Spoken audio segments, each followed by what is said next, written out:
Thank you, Viesturs. Thank you, organization Viena Diena, for invitation. I'm very honored to be here, to hear very inspiring talks and to share also my passion working with photography heritage.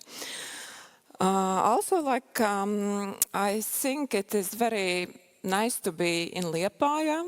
So as we heard, we are waiting for 27 when Liepāja will be European Cultural Capital. But we know all that Liepāja been always very rich in culture and arts, and very proud of it. And as Viesturs mentioned, and photography, it is one of these traditions, actually, these values, what Liepāja has. So I will present a work in progress.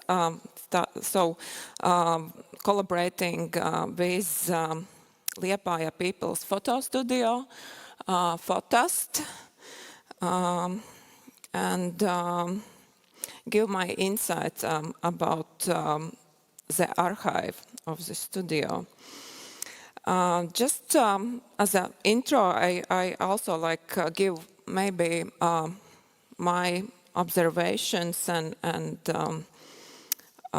in general what is happening in work with photography heritage, and meaning more analog photography. Whenever I enter a photography archive, whether it is world-renowned collection like Victoria and Albert Museum in London, or modest box of prints and negatives in someone's attic, I am struck by the same tension. On the one hand, the extraordinary richness of photography as a medium,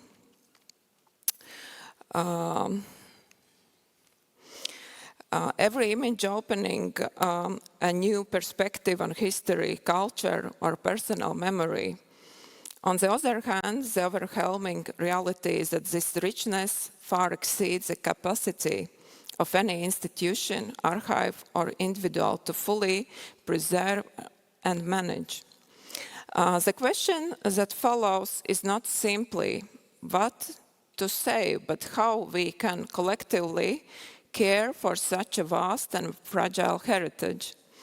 I have worked with photography collections in different contexts, like Latvian Museum of Photography, Latvian National Library, National Archive, and also in university teaching, and through fieldwork in private archives. And I have seen firsthand both the opportunities and the limitations. Whether we are talking about a major museum like V&A or regional memory institution, the challenge is the same. There is simply too much photography. The medium has been prolific from its very beginning. Already in the 19th century, photographs were being produced in large numbers, and with the arrival of Kodak and amateur snapshot culture in 20th century, the flood became unstoppable. Now, with digital and AI-generated images, we are talking about trillions of pictures made every year. One common realization has consistently emerged. No institution can fully manage the sheer volume of photographic heritage in its care.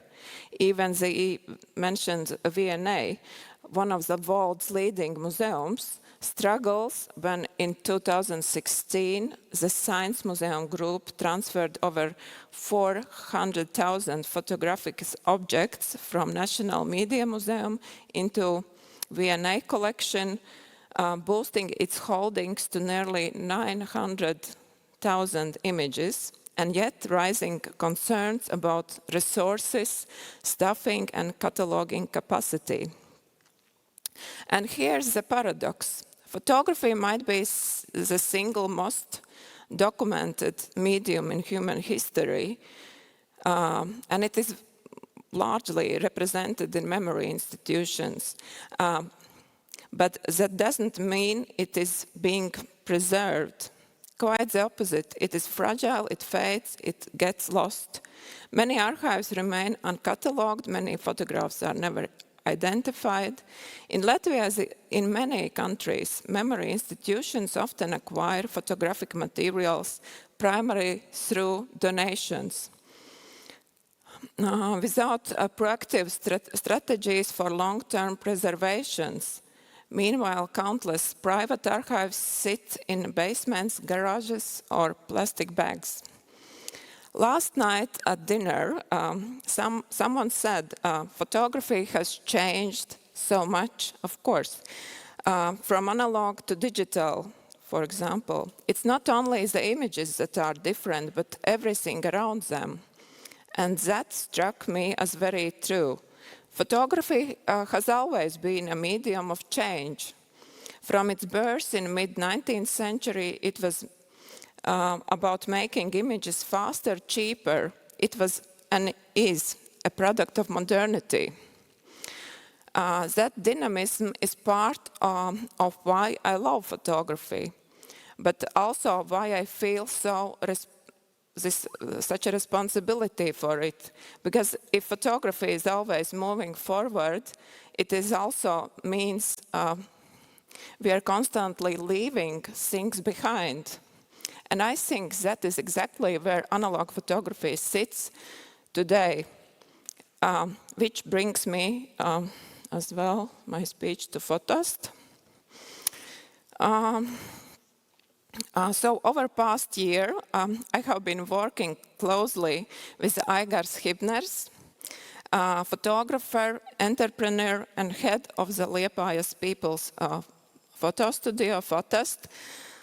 This collaboration has provided invaluable insight into the studio's history and the exceptional depth of its archive, while also revealing the pressing challenges involved in preserving and activating these materials today. Fotost is not just another local photo club. It is one of the oldest still active photography organizations in Latvia, founded in 1958 by Visvaldis Blankenburgs, Huberts Stankēvičs, and Gunārs Kopštāls. Over more than 6 decades, it grew into a vibrant cultural hub, knowing not only in Liepāja, but also across Latvia, the Soviet Union, and beyond it. It organized exhibitions, trained generations of photographers, and fostered a community that was both artistic and social.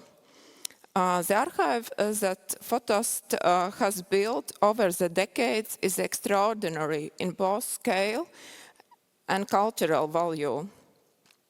Yet, like so many photographic collections, it remains fragile and vulnerable.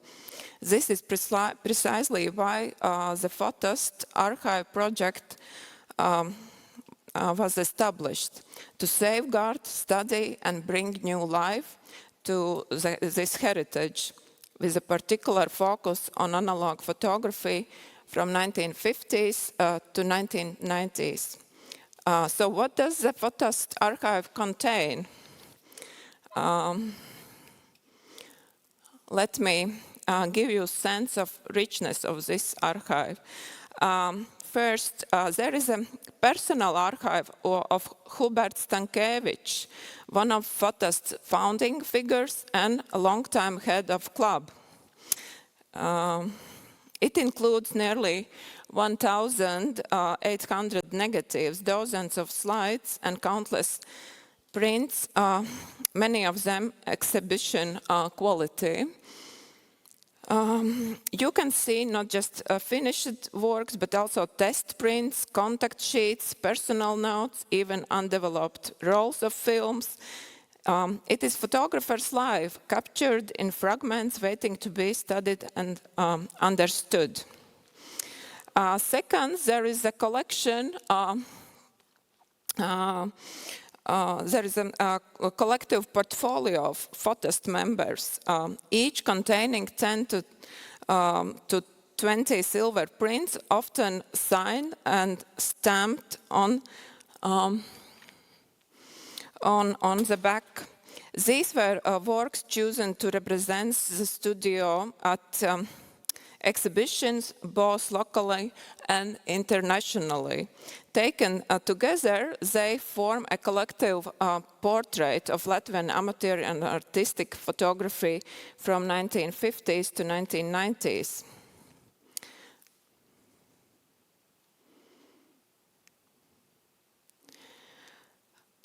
Third, there is a documentation of Fotist own activities, photographs of exhibitions, documentations of these exhibitions, events, gatherings, items that show social life of photography. Fourth, there are the press and publicity materials, folders filled with clippings, reviews, catalogs.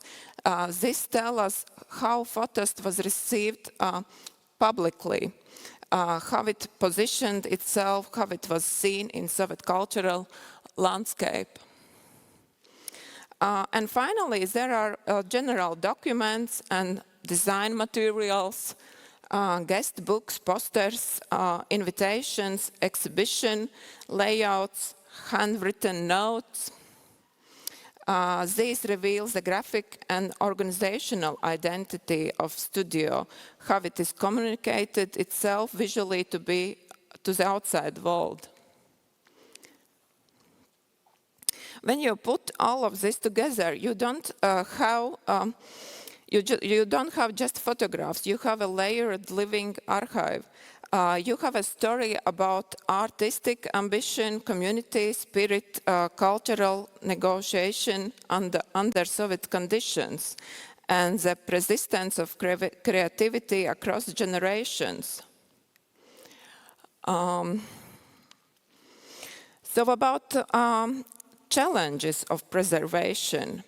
Now, as many of you know, analog photographs are fragile medium, negatives deteriorate, prints fade, slides get moldy.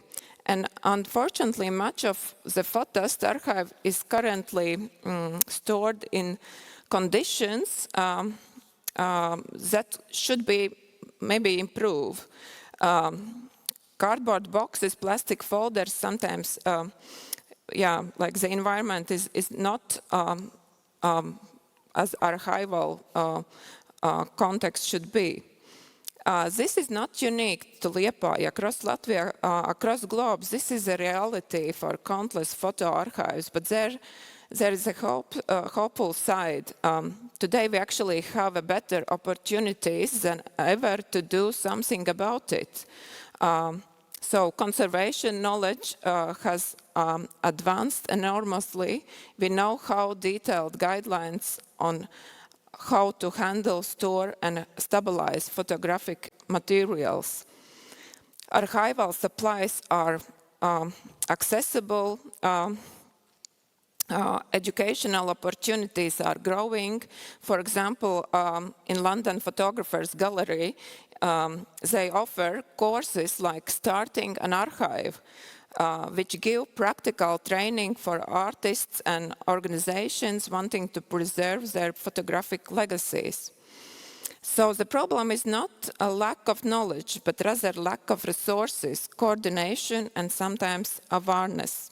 This is exactly what the Fotast project wants to address, to mobilize expertise, fundraising and collaboration in order to give the archive the care it needs. The plan is, so like to make inventory of the archive, to make suitable ecosystem as it should be and relate to conservation. And also, like, of course, intense digitization and research are making materials publicly accessible. And why does this matter? I want to pause here and ask, why does this matter? Why should we care about a photo club in Liepāja, however rich its archive might be? I think there are several answers.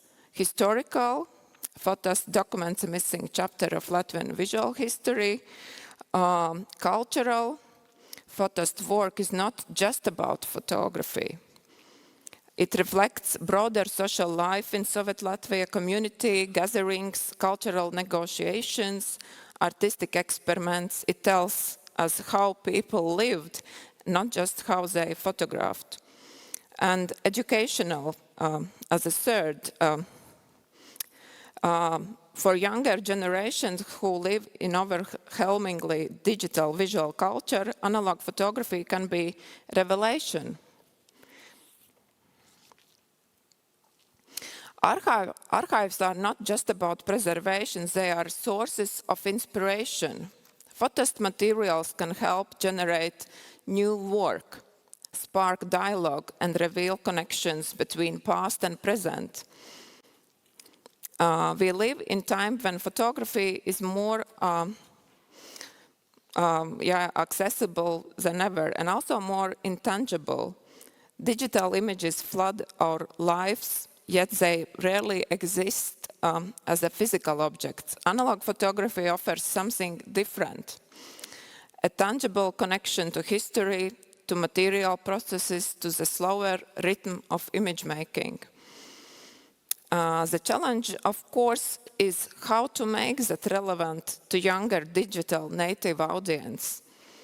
I think the key lies in activation, not just showing the photographs behind glass, but creating participatory experiences, workshops, intergenerational dialogues, as many members like Gunārs Kopštāls, who is one of the founders in 1958, is still among us.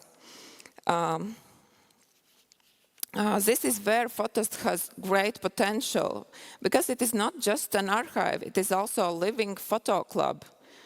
As Aigar said, many members of club is here as well. And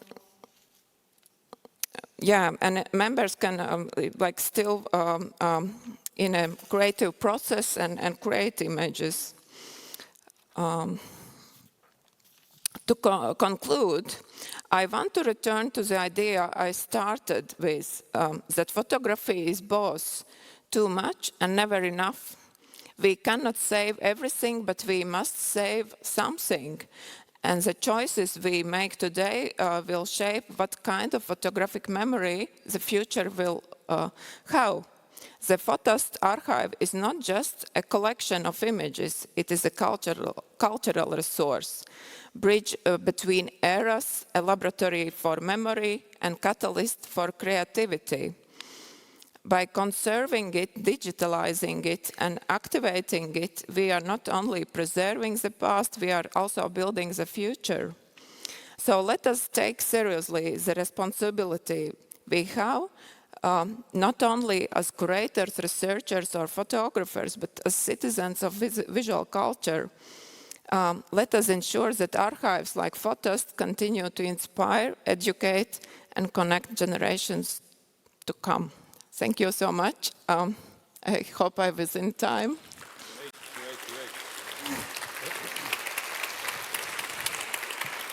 Can those guys who are from the club raise their hands, please? How many? 1, 2, whoa. Oh, that's a good number. Thank you very much. You're doing a great job. Thank you. Yeah, we have some questions, Baiba. Nice. How can it be decided? How can it be decided if a photo is worth preserving? Would it be based on facts or emotions? Thank you for questions. That is absolutely on a line. Like we should think about it.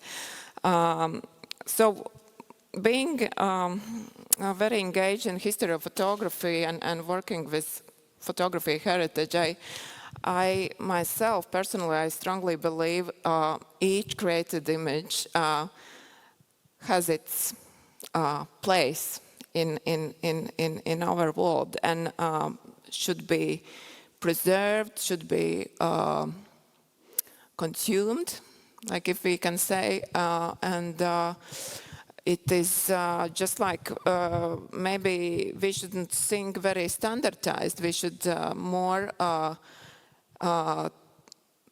be open about how we can use heritage of photography.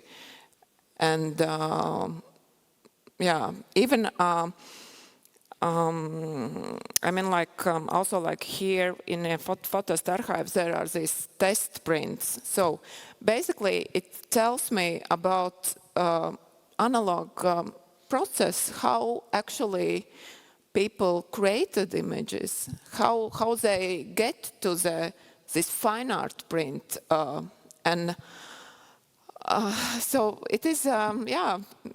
For each case, it is very individual and should be think through.